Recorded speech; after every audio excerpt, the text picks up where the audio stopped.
welcome to Audi MedCup TV, and it is day 4 in Cascais. We've had another great day of sailing out there. It's been the coastal race in the TP52 fleet, and in the Soto 40s we've had another 2 windward-leeward races. Great conditions out there.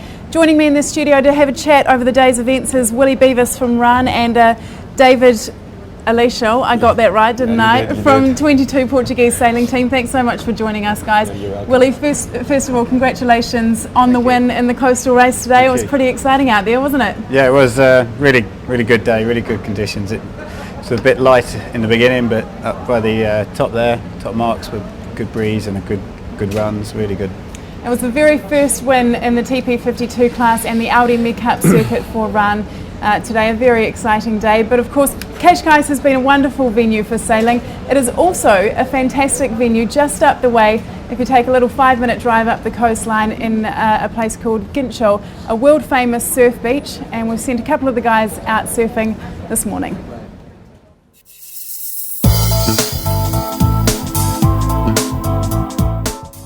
This is the second year that Cascais has hosted the Audi MedCup.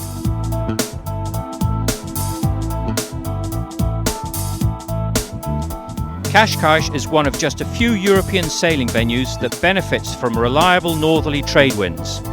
The result is spectacularly reliable fresh winds and bright sunshine every day, and consequently, Cascais is one of the world's top sailing destinations. Cascais has been a fishing town since the beginning of time. More recently, it's become an important tourist destination. Just a few kilometers further west is Gincho Beach, a world-renowned surf beach. Some of the Audi MedCup sailors just couldn't resist checking out the surf. Oh yeah, yesterday the sailing here was great, and I've heard about the surfing in Cascais before, and I've always wanted to, try to go surfing here. We try to keep boards in the containers and try to go surfing in all the venues we go to, and this is another great spot. Wind, sun and perfect waves makes Cascais a perfect destination for sailors and surfers alike. The first event of the 2011 Audi MedCup is feeling the benefit. Well, a great day of surfing out there, and after that of course they head straight back to the race village, a bit of breakfast, a morning meeting, and then straight back out on the water again. Today we had 2 windward-leeward races in the Soto 40 class. Let's take a look at the day 4 highlights. The new Soto 40 class continues to shine at the Audi MedCup Cascais Trophy. In the first of 2 races today, Bigamist won again, but it was Iberdrola that kept the best overall score. Incredibly close racing in the more moderate winds yielded more tactical and technical sailing than the survival conditions of earlier in the week. In the last race of the day, Iberdrola prevailed, but only after an incredibly close-fought battle with a young Portuguese crew sailing on 22.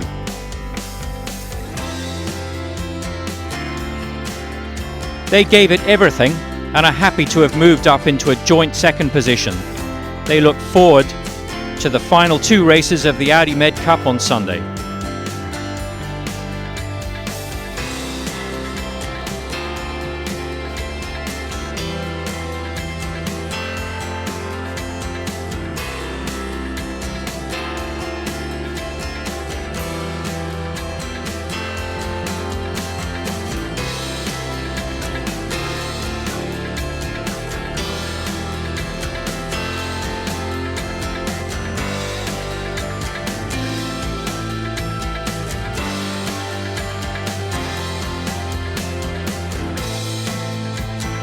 Look very happy on board 22 there. It's an exciting looking leaderboard too. Bigamist just behind Iberdrola, 16 points shared by 22 and Bigamist. Do you think you can catch up to the Spanish guys on Iberdrola tomorrow and maybe get a podium finish, if not that first place? It's quite difficult if they don't have any breakdown. I think it's really difficult. We will try to do our best, but to get passed by Iberdrola, it's quite tough. They are really good sailers. The boat is always fast. They don't do big mistakes. It's not impossible, so we'll try, but it's quite hard. 2 second places today. You were obviously very, very happy about that. Is that because you perform consistently, or are you starting to gel as a team? What's going on? We were happy because yesterday we were second in the upwind mark in both the regattas, but then we did some mistakes. The tactic was not, we didn't do quite good options in the downwind. And today we tuned up and it was really good. We are sailing fast, and so it's easier when the boat is fast, and we're happy to sail like that. So that's why we were happy, because we're starting to get more consistent. Absolutely. Now you're part of the scheme where a local team gets to race in these Soto 40s at each regatta. So does that mean that this is your first and last in the Soto 40 class?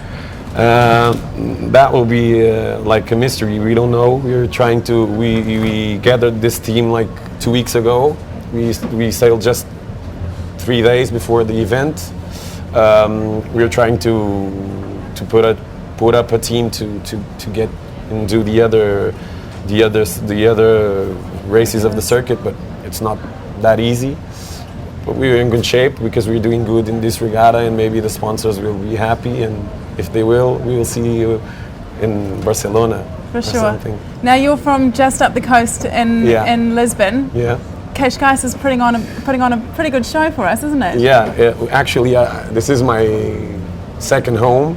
This is my club. I sailed here for like most of my sailing years, and most of the guys, they know really well Cascais, so it's really good to sail over here, and to get good results, it's even better. Yeah, absolutely. You're certainly doing your club proud. Yeah. Well, we had the coastal race in the TP52s today, a really exciting race and a first-time winner in the Swedish-British boat run. Let's take a look at the coastal race highlights.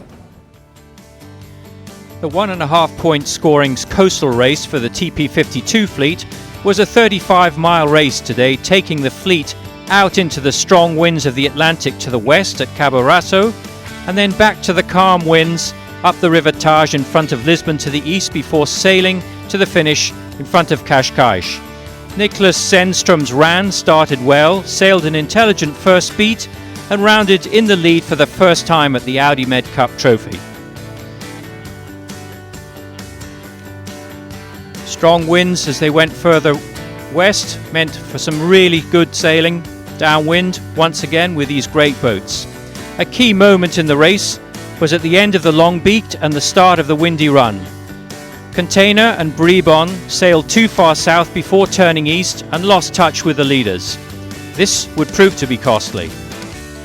But as the fleet headed east towards Lisbon, the conditions became more benign, and at the finish, it was Run that took the win.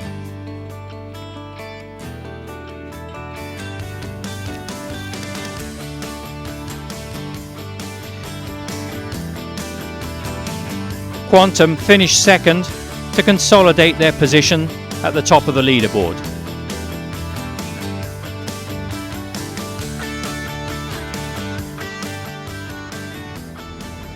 So even though Quantum didn't win today, they still actually extended their lead on the fleet. They're now 5.5 points ahead of Audi Azora sailing team.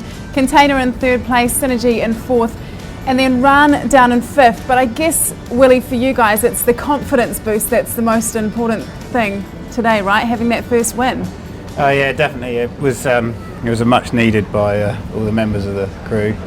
The last few days have been a bit tough, and so we kind of had to strip everything down. Sometimes I think, like you do with any sport, really just take it back to basics, remember the bits that you do well, and go from there. And you know, we knew that we have a quick boat, and we know that we have a good crew, so we just had to get the two together. So is that something that you specifically spoke about in morning meetings and things, saying, come on guys, we've just got to relax? Okay, we might have had a bad couple of days, but we've just got to strip it back, do things simply? Yeah, it certainly it sort of reared its head in the beginning, and then it's become more prominent as sometimes you get sort of stuck in a rut and it's hard to get yourself out. So it certainly became more prominent in the last couple of days. It was like, okay, let's strip it back again, and you know, like I said, you do that with any sport sometimes. Really, you have to remember the bits that you do well and focus on that, and try not to make it more complicated sometimes. But there you go. You get that, I guess. Yeah, of course. Now, after you came off the water today, we went down and spoke to Nicholas Zenstrom, the owner-driver, obviously. Yeah. And he was absolutely buzzing. I've never really seen him like that before. What about you? I mean, how was he out on the water? Was he really excited? Yeah, I think he, really loves the long runs in the sort of, 20 knot range, and then the boat surfing and water going everywhere. Really loves all that kind of stuff. So even actually yesterday, where we didn't have a great day, but he still enjoyed the sailing so much, and it's credit to Nicholas, really. I mean, he still enjoys that even when we're not doing well. So it's sort of led from the top, really. So it's good. And just quickly, what's the goal for tomorrow? Well, hopefully more of the same today, really. Just sort of try and just do the basics well, and you get off the start line and clean mark roundings, and all just do the basics well, really. Sometimes you have to really tell yourself that all the time, but yeah, for sure. Well, it is the final day of racing tomorrow. Can Quantum hold their lead at the top of the fleet, the TP52 fleet, and can the two Portuguese teams catch the Spanish team Iberdrola, that's at the moment leading the Soto 40 class? Tomorrow coverage starts here live on Audi MedCup TV at 1 o'clock. That is local time, 1300 GMT and local time. We will see you back here then. For now, good evening.